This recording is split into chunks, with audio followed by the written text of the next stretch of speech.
गामदी। अस्सलाम वालेकुम। प्रोग्राम गामदी में खुशामदीद।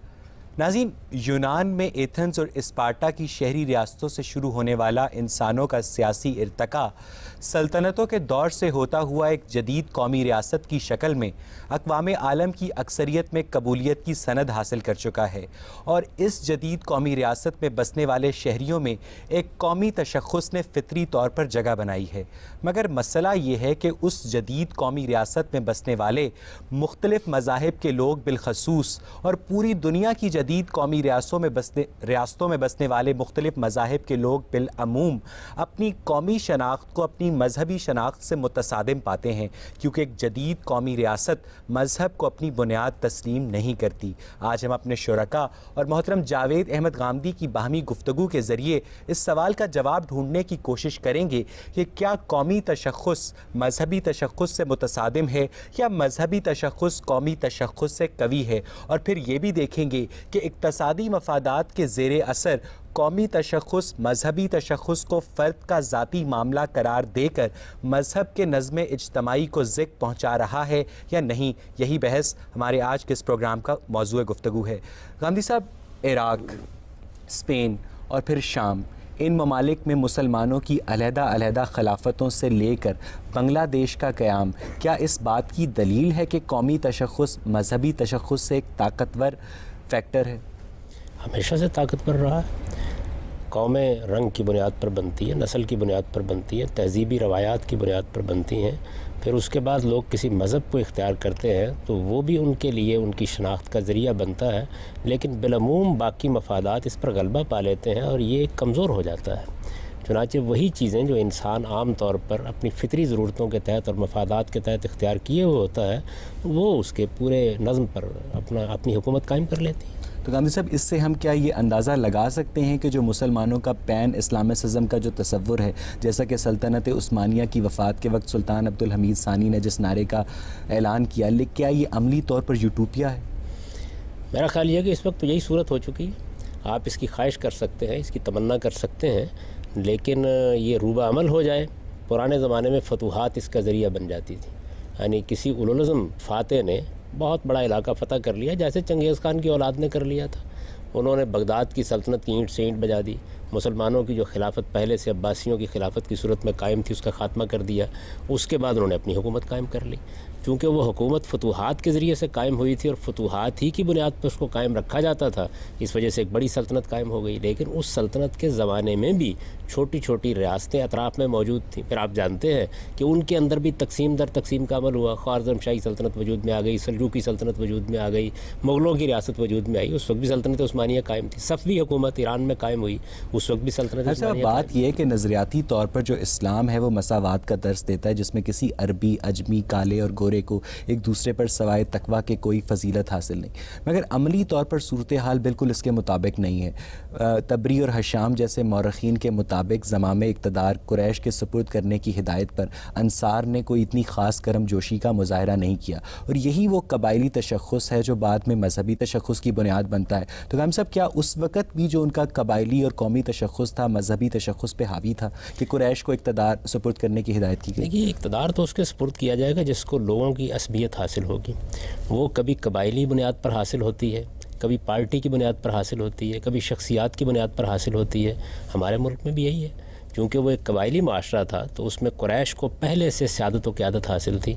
लोग कुरैशी पर एतमाद करते थे। लेकिन वो सियादत व क़यादत तो ज़माने जाहिलियत से चली आ रही थी, बाद में भी कायम रही।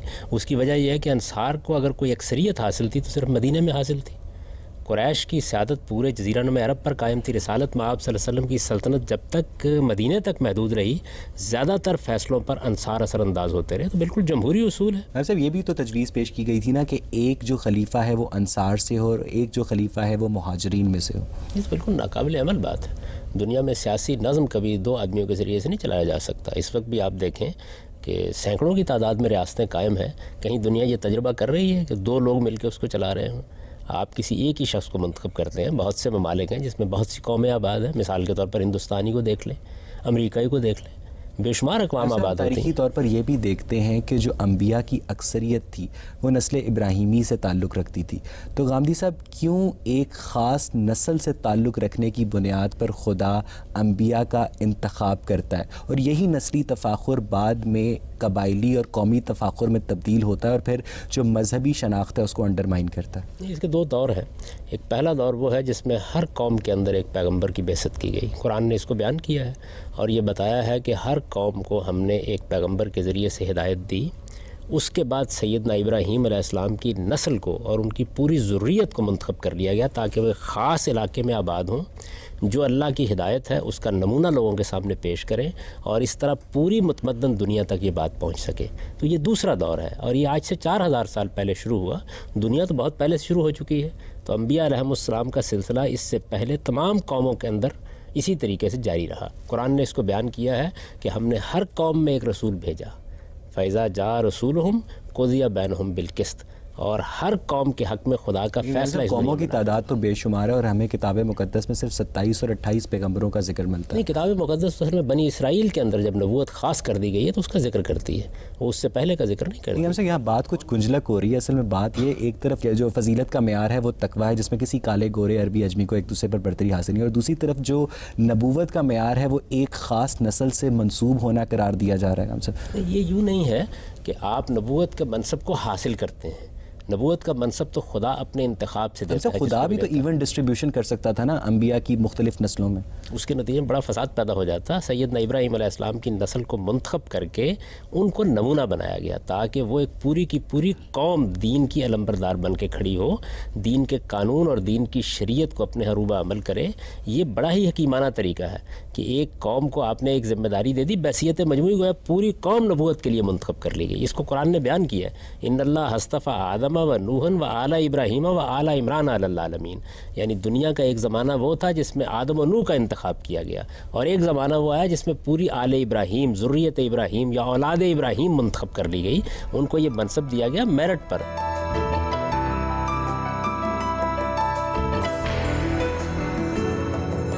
भाई साहब, मार्च 1971 में इस्लामाबाद ने ढाका पर एक बाकायदा फ़ौजी हमला किया। एक मारूफ मजहबी कारकुनों के साथ मिलकर पाकिस्तान के सरकारी इदारों ने ढाका यूनिवर्सिटी के हॉस्टल से लेफ्टिस्ट स्टूडेंट्स और दानिश्वरों को चुन चुन के भी मारा और फिर इस वाक़े के ख़िलाफ़ एहतजाज के तौर पर फैज़ ने अपनी मशहूर नज़्म गर्दालूद आँखें भी लिखी।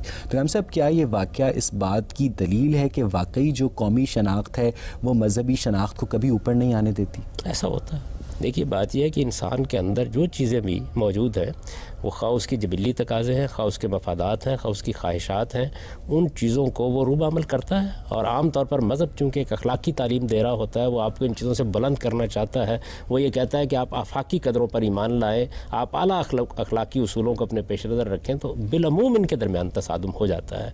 और ये जो आपने दास्तान बयान की, ये दोनों तरफ हुई। यानी जब उनको मौका मिला तो इनको उन्होंने मारा, इन्हें मौका मिला तो इन्होंने उनको मारा। वो एक बदकिस्मती का हादसा था जो हमारे साथ हुआ और उससे ये वाज़े हो गया कि इंसान इंसानी होते हैं।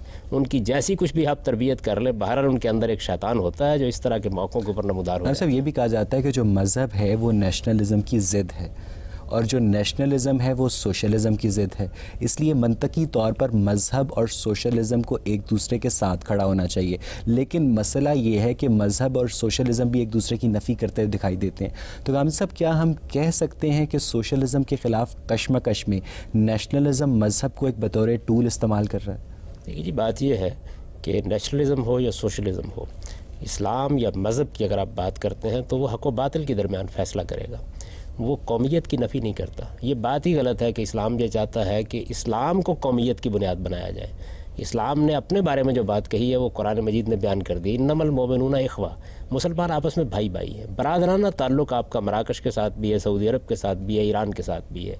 एक कौम होना ये कोई मज़हब का तकाज़ा नहीं, आपकी कौमियत कोई भी हो सकती है। जब आप कौमियत को या वतनीयत को हक़ व बातिल का मेयार बनाएंगे उस वक्त इस्लाम आपको तवज्जो दिलाएगा। यानी आप कौमी शनाख्त को मजहबी शनाख्त से मुतसादिम नहीं समझते? कौमी शनाख्त और मजहबी शनाख्त के माबैन जब अखलाकी उसूलों पर तसादुम होगा तो मज़हब उस पर एतराज़ करेगा। अगर आप ये कहेंगे कि मेरी कौम खा वो हक हो या बातिल, मुझे उसका साथ देना है, तो मज़हब एतराज़ करेगा, क्योंकि मज़हब का ऐलान क्या है वो सूरह माइदा में और सूरह निसा में हो गया। उसमें ये बयान किया गया है कि ला यजरिमन्नकुम शनानो कौमिन अला अल्ला तादिलू एदिलू हुवा अक़रबु लित्तक़वा। याद रखो तुमको हक़ और इंसाफ का अलंबरदार बन के रहना है। किसी कौम की दुश्मनी भी तुम्हें इस पर ना उभारे कि तुम बेइंसाफ़ी की कोई बात करो, इंसाफ करो, यही तकवा के करीब। ठीक है, हम सब यहाँ से गुफ्तगू को ऑडियंस की तरफ लेके चलेंगे। जी आप पूछिए। गांधी साहब, एक पॉइंट जो यहाँ उठता है वो ये है कि मुसलमानों ने जिस दीन को फॉलो किया उसने अपने आप को दीन फितरत कहा, यानी कि इस्लाम। और इस्लाम ने इस मामले में क्या पर्सपेक्टिव तैयार किया कि एक जगह 20 काले बैठे हुए हैं और एक गोरा बैठा हुआ है, और उन कालों में से एक मुसलमान है और वो गोरा मुसलमान है, तो कहा कि जाओ उस गोरे के साथ बैठ जाओ। फितरत की नफ़ी की। गोरे की अट्रैक्शन गोरे के साथ थी, काले की काले के साथ थी। इस्लाम ने साइकोलॉजी को वायलेट किया। एक तरफ जहाँ इस्लाम को अपने पर्सपेक्टिव की ज़रूरत पड़ी, अपनी बका की ज़रूरत पड़ी, तो अपने आप को दीन फितरत मनवा लिया। लेकिन जहाँ अपनी स्टेबिलिटी की ज़रूरत पड़ी वहाँ उन्होंने कहा कि जाइए अब गोरे और काले का मैच करवा देते हैं, जिसकी वजह से तमाम दुनिया में अफरा तफरी पैदा हुई। ये तारीख़ आपने बयान की, ये कहाँ वाक़ हुई? इस्लाम ने तो कभी ऐसा नहीं किया।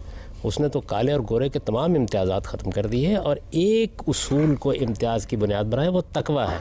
देखिए, रिश्तों की कई बुनियादें हैं। इंसानियत का एक रिश्ता है, उसमें हम सब बंधे हुए हैं। उसको इस्लाम ने इस तरह बयान किया कि कुल्लुकुम मिन आदम व आदम मिन तुराब। याद रखो तुम सब आदम की औलाद हो और आदम मिट्टी में से थे। ये बात कह के उसने पूरी इंसानियत को ये बताया कि उनका अबुल आबा मुश्तरक है। यही बात कुरान ने कही। कुरान मजीद ने ऐलान किया कि ये बात याद रखो कि तुम्हें परवरदिगार ने एक नफ्स वाहिदा से पैदा किया है, वह बस्सा मिन हमारे जारन कसीरन व निसा, फिर उससे बहुत से मर्द औरत दुनिया में फैला दिए। ये इंसानी रिश्ता है। इसके बाद एक और रिश्ता वजूद में आता है, वो आपका कौमी रिश्ता है। वो भी फितरत का तकाजा है। उसमें थोड़ी सी तरजीह कायम होती है कौम के लिहाज से। चुनांचे कुरान ने ऐलान किया कि जालनाकुम शोबम व कबाइल लितारफू। ये जो तुम्हारे अंदर कौमें हैं और शोब है और गिरोह हैं, ये भी हमने इसलिए बनाए हैं ताकि तुम्हारी शनाख्त कायम रहे। इंसान इंसानियत के इस पूरे दरिया में अपने कतरों को फना नहीं कर सकता, उसको इससे बुलंद भी होना पड़ता है और इसमें अपनी शनाख्त भी कायम करनी होती है। फिर एक रिश्ता वो पैदा होता है जो आपका मज़हब की बुनियाद पर पैदा हो जाता है। इसके अंदर भी बहुत से रिश्ते हैं, बरादरी के हैं, ताल्लुक़ के हैं। आप देखिए, सारे इंसान यकसा हैं, सारे इंसान आदम की औलाद हैं, सारे इंसान मेरे भाई हैं। अगर मुझे अभी इत्तला मिले कि मोटरवे पर एक हादसा हुआ है और उस हादसे में 10 आदमी मारे गए, अफसोस होगा, दुख भी होगा, लेकिन मेरे जज्बात बरंगेख्ता कब होंगे? जब मुझे बताया जाएगा कि तुम्हारा बाप मारा गया है, तुम्हारा बहन मारी गई है। गांधी साहब, आपसे सवाल में ये है कि बांग्लादेश के महाजरीन कैंप्स में जो बिहारी मुसलमान रह रहे हैं वो आज भी पाकिस्तान में आके रहने की ख्वाहिशमंद हैं, जबकि वहाँ पर भी बांग्लादेश में भी मुसलमान भाई हैं उनके, फिर भी वो यहाँ पर आके क्यों रहना चाहते हैं?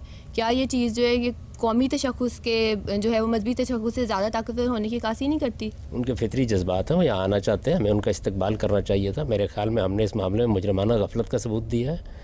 जब वो पाकिस्तान के शहरी थे और पाकिस्तान में आना चाहते थे तो हमें अपने दरवाजे उनके लिए खोलने चाहिए थे, फराख दिली के साथ खोलने चाहिए थे। ये बात ठीक है, लेकिन वहाँ पर भी बांग्लादेश में भी तो उनके मुसलमान भाई हैं, उनसे ये फैसला तो उनको करना है।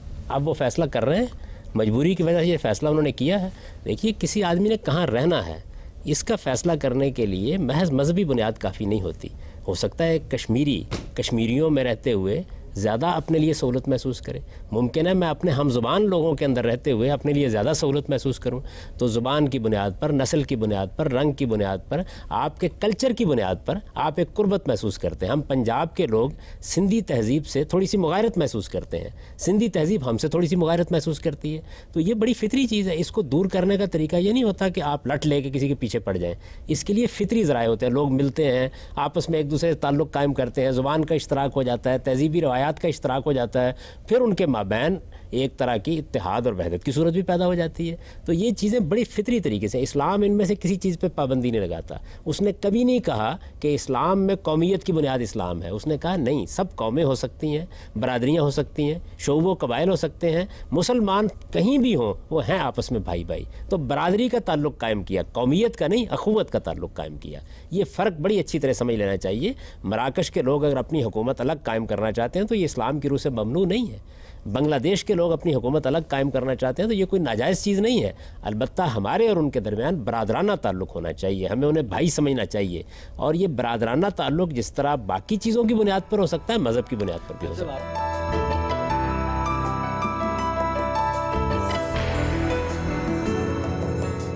साहब, आपने अभी एक मजहबी अखुवत की बात की जो मुख्तलिफ मुस्लिम ममालिक के दरमियान में एग्जिस्ट करती है या कर सकती है, लेकिन गामी साहब अमली तौर पर सूरत हाल इसके बिल्कुल बरक्स है। जब एक स्टेट के नेशनल इंटरेस्ट उसके रिलीजियस आइडेंटिटी से टकराते हैं तो एक बहुत बड़ी फ्रिक्शन क्रिएट होती है। मिसाल के तौर पर दहशत गर्दी के ख़िलाफ़ जंग में अमरीका ने पाकिस्तान ने अमरीका का साथ देने का फ़ैसला अपने कौमी मफादात को सामने रख कर किया, यानी उन्होंने अपनी रिलीजियस आइडेंटिटी को कॉम्प्रोमाइज़ करते हुए अपनी नेशनल आइडेंटिटी को, अपने नेशनल इंटरेस्ट को तरजीह दी। क्यों? मजहबी अखुवत का ये मतलब तो नहीं है कि सियासी मामलात में आप ज़रूर हम राय हो जाएं। सियासी मसाइल में मेरी एक राय हो सकती है, आपकी एक दूसरी राय हो सकती है। फ़लस्तीन का मसला एक सियासी मसला है, उसमें हो सकता है कि किसी को मेरे नुक्ता नज़र से इत्तफाक ना हो, किसी को किसी दूसरे के नुक्ता नज़र से इख्तलाफ हो।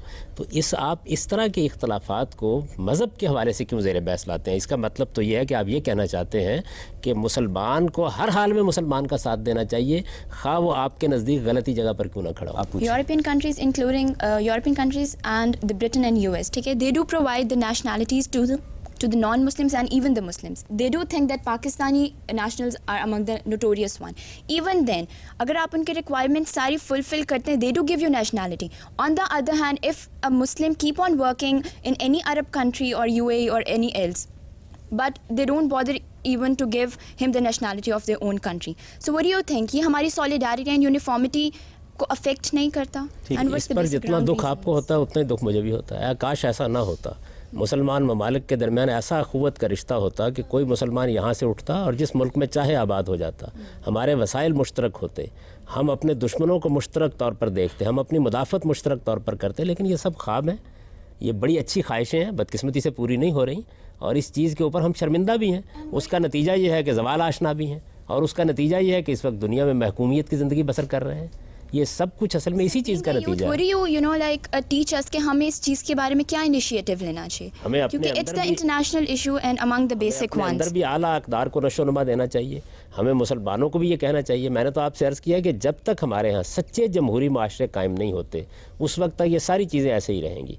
बड़ा मसला ये है कि हुकूमत की बुनियाद क्या हो, क्या शख्सी हुकूमतें कायम हों, क्या तबकाती हुकूमतें कायम हों, क्या उलमा की पापायियत कायम कर दी जाए। मैं ये कहता हूँ कि इस्लाम का तकाजा ये है कि हम जमहूरी माशरे कायम करें। जमहूरी हुकूमतें जहाँ कायम होंगी इस तरह के मसाइल ख़त्म होना शुरू हो जाएंगे। जैसा कि हमने रिसेंट कार्टून कंट्रोवर्सी ना सिर्फ हमने फेस की है बल्कि बाकी जो इस्लामी रियासतें हैं उन्होंने भी फेस की हैं।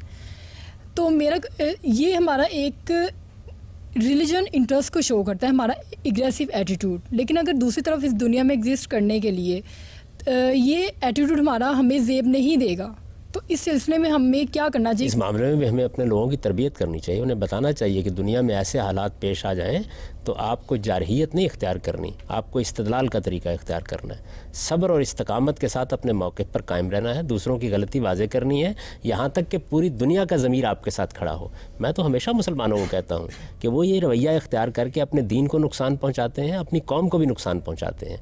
उन्हें चाहिए ऐसे हर मौके पर एहतजाज और हंगामे का तरीका इख्तियार करने की बजाय, तोड़ फोड़ का तरीका इख्तियार करने की बजाय वो इस्तदलाल से अपनी बात कहें, बावकार कौमों की तरह अपनी बात पेश करें। जी आप पूछिए। कब हम लोग इस तरबियत पे काम करना शुरू करेंगे? इतने साल गुजर गए, कुरान आ गया, सुन्नत आ गई, हदीस आ गई, लेकिन अभी तक हम लोग तरबियत पे नहीं पहुंच सके। ये तरबियत कब होगी? कुरान और सुन्नत तो एक नुस्खा है, कीमिया है, इस्तेमाल आपको करना है। आप उठिए, ये काम शुरू कर दीजिए, एक शम्मा जलाइए, उसके बाद दूसरे लोग भी इस रोशनी में शामिल हो जाएंगे। मैम साहब, बात यह है कि ऑस्ट्रेलिया से लेकर अमेरिका तक और फिर एशिया से लेकर अफ्रीका तक इस वक्त दुनिया में जितने 1-1.5 अरब मुसलमान हैं वो मुख्तलिफ कौमियतों के साथ वाबस्ता हैं। तो मैम साहब, आपके ख़्याल में अमली तौर पर उन्हें उम्मत मुस्लिमा में as a collective entity convert करना मुमकिन है? देखिए, इसकी ज़रूरत क्यों है? लोग अपनी कौमों में रहें, अपनी बरादरियों में रहें, अपने मुल्कों में रहें, उनके अंदर अखुवत और बरादरी के जज्बात पैदा हों, वो एक मुसलमान की हैसियत से सोचना सीखें। ये तो तारीख़ में कभी हुआ ही नहीं कि ऐसे जज्बात पैदा हों, क्योंकि नेशनल इंटरेस्ट बहरहाल एक दूसरे से कोलाइड करते ही रहते हैं। मैं तो इसमें आपसे इख्तलाफ करने की जसारत करूँगा। मेरे नज़दीक जब भी आप लोगों को मौका देंगे कि वो फ़ैसला करें, आज आप तुर्की की कौम को फ़ैसला करने का मौका दीजिए, सऊदी अरब के लोगों को फ़ैसला करने का मौका दीजिए, नताइज बिल्कुल मुख्तलिफ निकलेंगे। आवाम के पास जाकर देखिए, इराक ही में 2 मुसलमानों के गिरोह एक दूसरे के खून के प्यासे हैं, एक ही नेशनैलिटी है, लेकिन रिलीजियस बुनियाद, रिलीजियस की इंटरप्रिटेशन पे प्रॉब्लम है। ये चीज़ें होती हैं। इन चीज़ों को भी दूर करने का तरीका यह है कि आप डेमोक्रेटिक प्रोसेस को चलने दीजिए। अगर इराक में भी आप जमहूरी तरीक़ों के मुताबिक हुकूमत को तब्दील होने देते हैं और मुदाखलतें नहीं करते, खा वो अंदरूनी हो खा वो बैरूनी हो, तो आप ये देखेंगे कुछ देर के बाद रिवायात मुस्तहकम हो जाएंगी।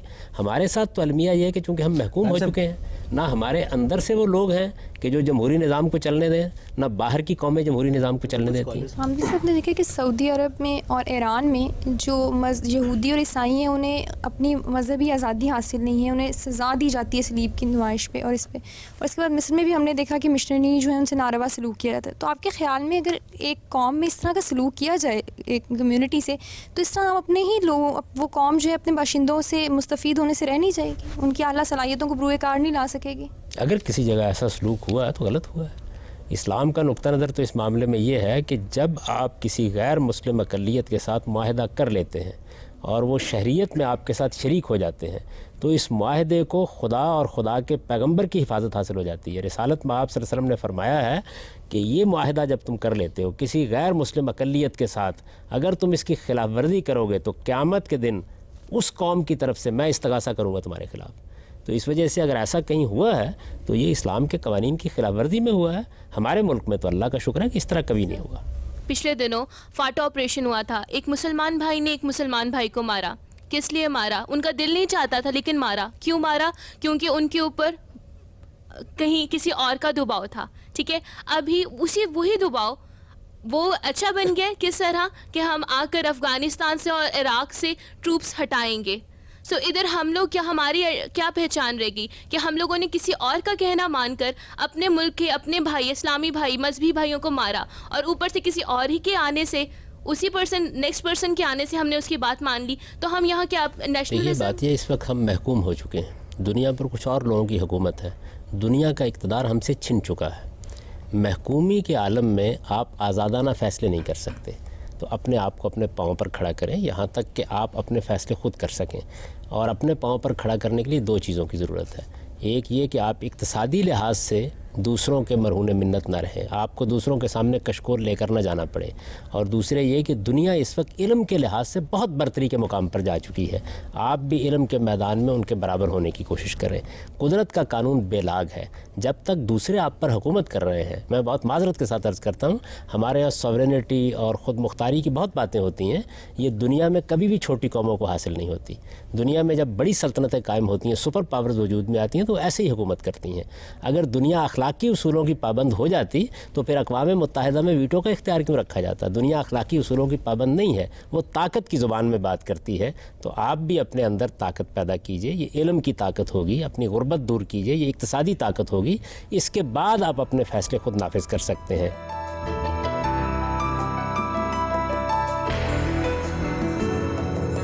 साहब, एक तरफ तो आप बात करते हैं शुरा की और कहते हैं कि जमहूरी रिवायात एक मुआशरे के अंदर जब पनपती हैं, जब परवान चढ़ती हैं, तो हम एक बेहतर हाकिम भी हासिल कर लेते हैं। दूसरी तरफ इसी बात को डिफ़र करते हुए कुरान ही कहता है अतीउल्लाह व अतीउर रसूलो व उलिल अम्र मिनकुम, कि अपने में से उन लोगों को डोमिनेट करो कि जो उलिल अम्र हैं, जो हाकिमीन हैं। अब ज़रूरी नहीं है कि हाकिमीन हमेशा जमहूरी तरीक़ों से ही सामने आएँ। दूसरी तरफ आप ग्लोबलाइज इस्लामिक व्यू की बात करते हैं और मुफ़क्किर इस्लाम डॉक्टर अल्लामा मोहम्मद इकबाल कहते हैं कि इन ताज़ा खुदाओं में बड़ा सबसे वतन है, जो पैरहन इसका है वो मज़हब का कफन है। तो आप ये बताइए कि मुफ़क्किर इस्लाम की सुनी जाए, कुरान की सुनी जाए या आपकी सुनी जाए? ये दो बिल्कुल अलग अलग बातें हैं। एक चीज़ ये है कि हुक्मरान कैसे वजूद में आना चाहिए, इसको कुरान ने सूरह शूरा में बयान किया है। वहाँ ये बताया कि अमरुहुम शूरा बैनहुम, मुसलमानों के नज़्म इज्तिमाई की बुनियाद मशवरा और राय है। लोगों की राय से हुकूमत बनेगी, लोगों की राय की तायीद की बुनियाद पर कायम रहेगी, और अगर उनकी तायीद से महरूम हो जाएगी तो अपना जवाब भी खो बैठेगी। ये जमहूरी उसूल है जिसके तहत हुक्मरान कायम होंगे। जब हुकूमत कायम हो जाए तो हमारा रवैया उसके साथ क्या होना चाहिए? क्या हमारा रवैया कानून शिकनी का होना चाहिए, बगावत का होना चाहिए? जिस आयत को आपने तलावत फरमाया उसमें दूसरी बात बयान की गई है। उसमें यह बयान किया गया है कि अल्लाह की इताअत हमें करनी है, अल्लाह के पैगंबर की इताअत करनी है, और इसके साथ जो कानून मुल्क में कायम है, जो हुकूमत मुल्क में कायम है, उसकी भी इताअत करनी है, वरना तो अनारकी फैल जाएगी। ईरान की बगावत फिर गैर कानूनी हुई? देखिए, बात यह है कि अगर कोई इस्तिबदादी हुकूमत कायम हो जाती है तो इस्लाम के उसूल की खिलाफवर्जी करके कायम हुई है। बादशाहत है, मलूकियत है या अमीरियत है, इस वजह से उसके ख़िलाफ़ बगावत की जाएगी। बगावत करते वक्त अलबत्ता उन उसूलों का ख्याल रखा जाएगा जो इस्लाम ने इस मामले में कायम कर दिए हैं। तो वहाँ क्या हुआ? बादशाहत कायम थी, जुल्म और इस्तिबदाद का एक निज़ाम कायम था, कौम उसके खिलाफ उठ खड़ी हुई। जी आप गांधी साहब, पाकिस्तान के 16 करोड़ मुसलमानों का जो तशख़्ख़ुस है और इंडिया के 22 करोड़ मुसलमानों का तशख़्ख़ुस एक अलग उनकी कंडीशंस की अक्कासी करता है। तो हिंदुस्तानी मुसलमान में जो फ़िरका वाराना फसादात की शरह है वो हमसे कहीं कम है। तो फिर 21वीं सदी में एक जदीद रियासत में मज़हब का क्या किरदार रह जाता है? ये बात यह है कि मेरे ख़्याल में तो जदीद रियासत को जमहूरी रियासत होना चाहिए। जमहूरी रियासत में आवाम फ़ैसला करेंगे, पार्लियामेंट फ़ैसला करेगी, अक्सरियत का जो नुक्ता नज़र है उसका ज़हूर हो जाएगा। इसके फ़ैसले पहले क्यों किए जाए? इस वजह से मैं तो ये जितनी बहस हमारे यहाँ हुई है इस्लामी रियासत, सेकुलर स्टेट, इसको बिल्कुल गैर मुतल्लक समझता हूँ। हमें कोशिश करनी चाहिए कि हम एक जमहूरी रियासत कायम करें, जमहूरी रियासत में जमहूरी कल्चर को फ़रोग़ दें, पार्लियामेंट की बालादस्ती कायम करें, अक्सरियत की बुनियाद पर फ़ैसले होने दें और उन फ़ैसलों को नाफिज होने दें। उनमें कोई गलती हो तो तनकीद का दरवाज़ा खुला रखें और राय आम्मा को हमवार करके उन्हें तब्दील करें। आपको ये तय करने की ज़रूरत ही नहीं है कि मज़हब ने क्या करना है क्या नहीं करना। जितने लोग मजहबी होंगे उसका ज़हूर हो जाएगा, जितने कम मजहबी होंगे उतना ही उसका ज़हूर कम होगा। और अगर मज़हब से इनहराफ होगा कौम में तो जाहिर बात है कि वहाँ भी इसका ज़हूर हो जाएगा। 21वीं सदी की जदीद कौमी रियासत में मज़हब के किरदार को क्रूशल फैक्टर के तौर पर देखते हैं? मैं ये कहता हूँ कि सिरे से इस किरदार को तय करने की ज़रूरत ही नहीं है। ये किरदार तो असल में कौम के फ़ैसले से पैदा होना है। अगर किसी कौम की अखलाकी अक़दार बहुत बुलंद है तो उसकी पार्लियामेंट में भी उसका ज़हूर होगा। आप इंसानियत को खानों में क्यों बांटते हैं? अगर एक चीज़ हक़ है मेरे लिए तो जब मैं अक्सरियत में पार्लियामेंट में बैठा हुआ तो बातिल कैसे हो जाएगी? तो मैं तो ये समझता हूँ कि ये सारी बहसें ही बिल्कुल बेमानी है। इन बहसों ने कौम को बांटा है, इसने इंसानियत को बांटा है। मैं तो इसको भी इंतहाई जुल्म समझता हूँ कि तुर्की में आपने फ़ैसला किया कि ये सेकुलर स्टेट होगी। क्यों? क्या वजह है? किसी को क्या हक़ है कि ये फ़ैसला अबदी तौर पर कर दे? आप जमहूरी रियासत कायम कीजिए, पार्लियामेंट फ़ैसला कर लेगी, कानून की बुनियाद क्या होनी है, रस्म होनी है, रिवाज होनी है, मज़हब होना है। इस फ़ैसले को आप होने दीजिए, लोगों को डिबेट में शामिल होने दें, वो पार्लियामेंट की सतह पे फैसले करें। गलत फैसला कर लेंगे हम कल तब्दील करा लें। आप 1000 अनपढ़ों की राय को 10 पढ़े लिखों की राय पे फौकियत देने की बात कर रहे हैं। असल में देखिए बात यह कि सियासी मामलात में अनपढ़ और गैर अनपढ़ का मसला नहीं होता। हुकूमत को कायम होना है लोगों पर, लोग इसका फैसला करेंगे। आप अगर अपनी कौम की तालीम को बेहतर करेंगे, उसके ज़हनी मेयार को बुलंद करेंगे, बेहतर फैसले होने शुरू हो जाएंगे। गांधी साहब, तुर्की में अब सेकुलरिज्म के हक़ में लाखों लोगों ने मुजाहरा किया था और उन्होंने वहाँ इस्लामी निज़ाम कायम करने वाली पार्टी की शदीद मुखालफत की थी, क्योंकि तुर्की की हुकूमत ने उन लोगों की तालीम इस तरह कर दी है कि अब वो सेकुलर निज़ाम को एक बेहतरीन निज़ाम समझते हैं। तो गांधी साहब, अब वहाँ सड़कों पर लाखों लोग, 20-20 लाख लोगों का मजमा इकट्ठा हो जाता है सेकुलरिज्म के हक़ में। तो आप इस सूरत को कैसे? इसकी ज़रूरत क्यों महसूस हुई कि अदालत में मुकदमा ले जाया जाए? फिर इसकी ज़रूरत क्यों महसूस हुई कि फ़ौज मुदाखलत करे? फिर कौम को फैसला करने देते आप। अगर वो लाखों की तादाद में, करोड़ों की तादाद में है और उनको अक्सरियत हासिल है तो खुद ब खुद फैसला नाफिज हो जाएगा। इंतखाबी निज़ाम के तहत एक पार्टी इक़्तिदार में आ गई, उसको अक्सरियत हासिल हो गई, उसने पार्लियामेंट में। लेकिन साहब, उस अक्सरियती पार्टी ने तुर्की के आइन से इनहराफ किया, इसलिए मामला अदालत में। इसी पर तो मैं तनकीद कर रहा हूँ कि आइन में आप ये पाबंदी लगाने वाले काम होते हैं। साहब, उस पार्टी ने उस आइन को मानते हुए ही इंतखाबात में उसकी मजबूरी है। उसकी वजह यह है कि यहाँ देखिए, इसका मतलब वो तो बगावत की मुर्तकिब हो रही है ना। क्या कर सकते हैं? देखिए यहाँ पर आमिर आते हैं, वो आके आइन को पामाल करते हैं, अपने पीसीओ जारी करते हैं। सियासी पार्टियां क्या करें? उनको रास्ता निकालने के लिए उसी के तहत इंतखाबात लड़ने पड़ते। आप कौम के ऊपर एतमाद करें, छोड़ दें उसको। कौम की अक्सरियत के बारे में आप ये क्यों कहते हैं कि कोई शख्स पहले तय कर दे कि ये रियासत क्या होगी? कौम को तय करने दीजिए। आप एक तरफ जमहूरियत की बात करते हैं और दूसरी तरफ पहले फैसले करते हैं। वैसे मगरिब ये कहता है कि government by the people and government for the people, लेकिन जो इस्लामी स्कॉलर्स हैं वो ये कहते हैं government for the people but government by the अल्लाह। ये एक फ़र्क मगरबी और इस्लामी जमहूरियत में बयान किया जाता है, जिसकी वजह से जो नेशनल आइडेंटिटी है और रिलीजियस आइडेंटिटी है उसके दरमियान एक स्प्लिट क्रिएट होता है। इसकी भी कोई ज़रूरत नहीं है। देखिए बात ये, मैं मुसलमान हूँ, अगर मैं मुसलमान हूँ और हम मुसलमान, मैं आप ये सब लोग मुसलमान हैं और हम लोग पार्लियामेंट में जाकर बैठ गए हैं, हम अपने मज़हब को नज़रअंदाज कर देंगे, अपने खुदा को नज़रअंदाज कर देंगे। खुदा की हुकूमत रियासत पर कायम करने की ज़रूरत नहीं है, मुझ पर कायम होनी चाहिए। जब वो मुझ पर कायम है बैसियत मुसलमान, तो इसका ज़हूर आपसे आप इन सारे मसाइल का खात्मा मज़हब को फ़र्द का ज़ाती मसला देकर ख़त्म नहीं किया जा सकता। ये फिर एक इस्तिबदाद होगा। आपको क्या हक़ है कि आप ये फैसला करें? ये फैसला लोगों को करने दीजिए। अगर गवर्नमेंट में अल्लाह को हम ख़त्म कर देंगे तो सॉवरेनिटी का कॉन्सेप्ट तो बिल्कुल ख़त्म हो गया। फिर एक अल्लाह कहाँ से आया? फिर एक रिलीजन जो हम आइडेंटिटी की बात कर रहे हैं वो कहाँ से आएगी? वो मेरे अंदर से पैदा होगी। अगर मैं मुसलमान हूँ और मैं खुदा की हुकूमत, पार्लियामेंट के अंदर अक्सरियत हमारी जाएगी, हम लोग रिलीजन के खिलाफ जाके बात करेंगे तो हमारी रिलीजन आइडेंटिटी तो बिल्कुल ख़त्म हो गई। क्यों करेंगे? मैं तो यही कहता हूँ कि आप जमहूरी निज़ाम को कायम होने दें। हम लोग अपने पर्सनल इंटरेस्ट की बात करेंगे तब। पर्सनल इंटरेस्ट की बात जब आप करेंगे तो इसका मतलब ये है कि आपके नज़दीक मज़हब की कोई अहमियत नहीं रही। तो यही तो इसके बात मानी है, ये एक रास्ते की ज़रूरत है, हमें दो रास्तों की ज़रूरत नहीं है। मैं वही गुजारिश कर रहा हूँ, जब आपके अंदर मज़हब की हुकूमत कायम नहीं रही तो हुकूमत में कैसे चला जाएगा? वो पहले आपके अंदर कायम होनी चाहिए। आपके अंदर खुदा की हाकमियत कायम होगी तो उसका ज़हूर आपकी रियासत में भी होगा। ऐसा नहीं हो सकता कि लोग करप्ट हों, लोग बददियानत हों, लोग अखलाकी लिहाज से पस्त हों और हुकूमत फरिश्तों के सुपुर्द कर दी जाए। ये नहीं हो सकता। जो कुछ हम है उसी का ज़हूर होगा।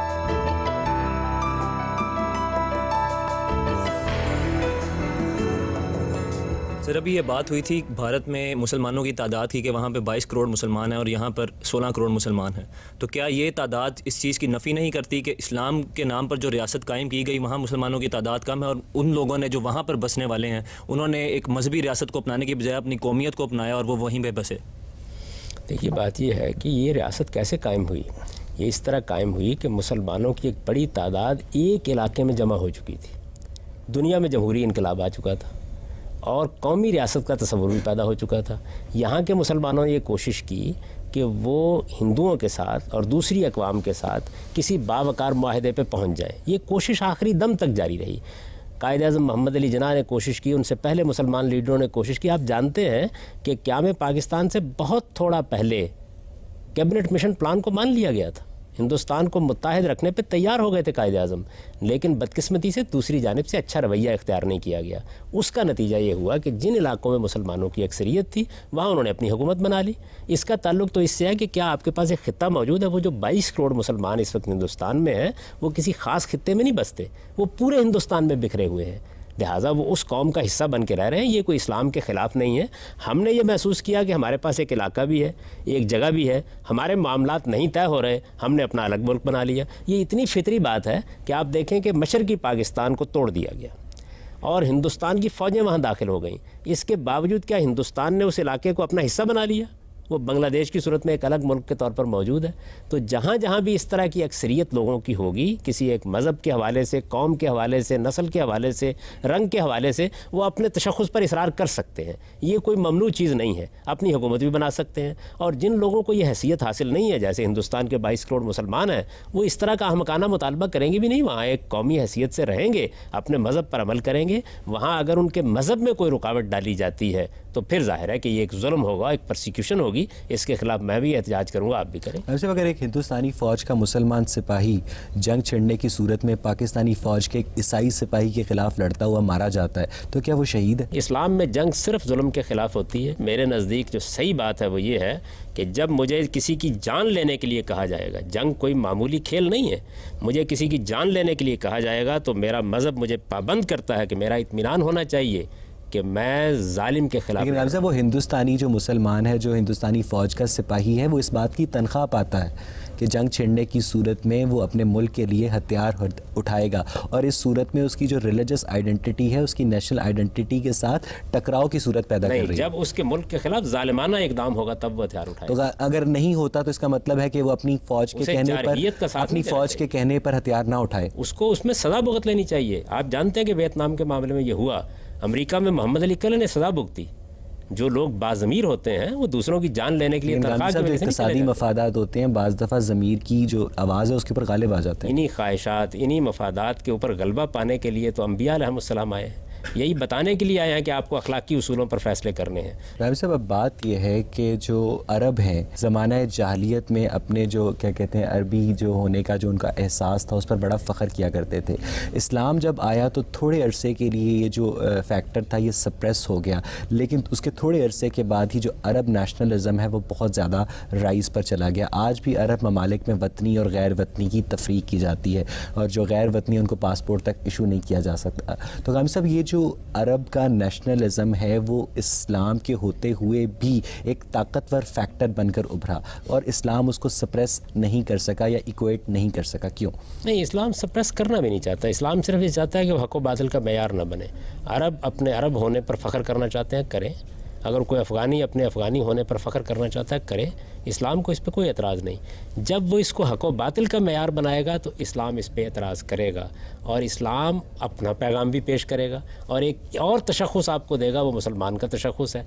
मुसलमान के इस तशख़्ख़ुस के लिए आपको ये कहता है कि इन्नमल मोमिनूना इख़्वा, आपके अंदर अख़ुवत और बरादरी का ताल्लुक़। लेकिन हमसे मसला तो ये है ना कि मुसलमान का भी एक तशख़्ख़ुस आजकल मुमकिन नहीं रहा। मुसलमान भी इतने गिरोहों में बटे हुए हैं कि वो एक दीन से अपना तारुफ़ जोड़ने की बजाय उस दीन के पर्टिकुलर ग्रोह से अपना तारुफ़ जोड़ना ज़्यादा पसंद करते हैं। तो हम सब अमली तौर पर जो एक मुसलमान का तशख़्ख़ुस है वो आजकल कैसे मुमकिन है?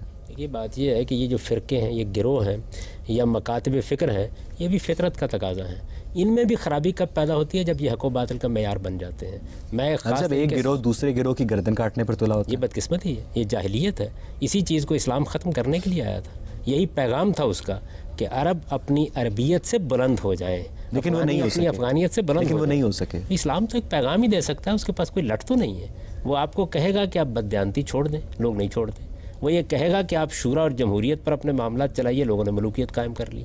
वो ये कहेगा कि ग़ुलामी को ख़त्म करें, लोग ख़त्म करने के लिए तैयार नहीं होंगे। ये एक कश्मकश और जद्दोजहद है। जब तक अल्लाह ने इख्तियार दे रखा है, आप असल में मामलात को मुसलमानों और गैर मुस्लिमों के खाने में बांटते हैं। इस्लाम इससे बुलंद होकर पूरी इंसानियत को दावत देता है कि आओ आला अखलाकी इक़्तिदार पर सब जमा हो जाए। गांधी साहब, यहाँ पे हम आज की गुफ्तगू को समेटते हैं।